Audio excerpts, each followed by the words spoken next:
अहंकार का फल। मूर्तिकार की कहानी। एक समय की बात है, एक गांव में एक मूर्तिकार रहता था। मूर्तिकला के प्रति अत्यधिक प्रेम के कारण उसने अपना संपूर्ण जीवन मूर्तिकला को समर्पित कर दिया था।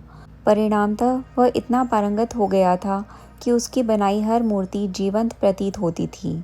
उसकी बनाई मूर्तियों को देखने वाला उसकी कला की बुरी बुरी प्रशंसा करता था। उसकी कला के चर्चे उसके गांव में ही नहीं बल्कि दूर दूर के नगर और गांव में होने लगे थे। ऐसी स्थिति में जैसा सामान्यतः होता है वैसा ही मूर्तिकार के साथ भी हुआ। उसके भीतर अहंकार की भावना जागृत हो गई। वह स्वयं को सर्वश्रेष्ठ मूर्तिकार मानने लगा।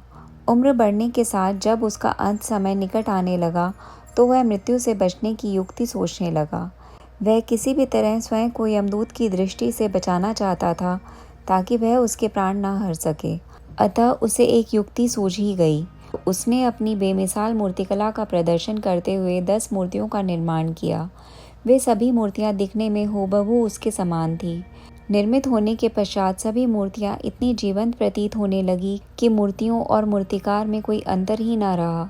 मूर्तिकार उन मूर्तियों के मध्य जाकर बैठ गया। युक्तिनुसार यमदूत को उसे उन मूर्तियों के मध्य पहचान पाना असंभव था। उसकी युक्ति कारगर भी सिद्ध हुई।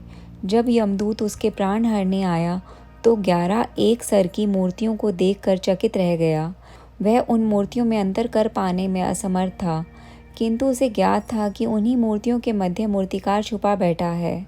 मूर्तिकार के प्राण हरने के लिए उसकी पहचान आवश्यक थी।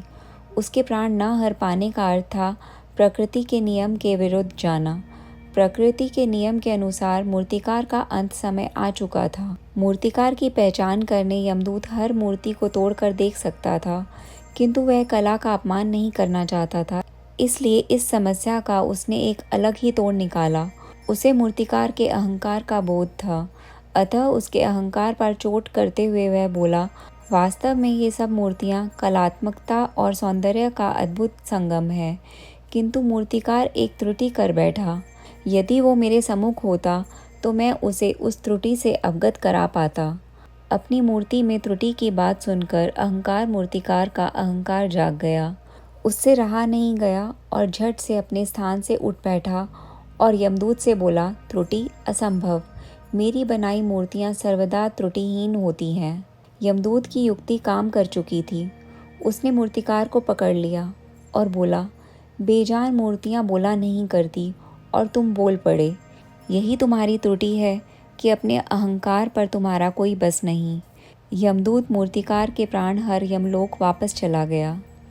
इस कहानी से हमें सीख मिलती है कि अहंकार विनाश का कारण है, इसलिए अहंकार को कभी भी खुद पर हावी ना होने दें। दोस्तों, आपको ये कहानी कैसी लगी कमेंट करके अवश्य बताएं। कृपया चैनल को सब्सक्राइब करें और बेल आइकन को प्रेस करके नए वीडियो को सबसे पहले पाएं। ऐसी ही मोटिवेशनल स्टोरी के लिए कृपया शेयर करें और हमसे जुड़े रहें। धन्यवाद।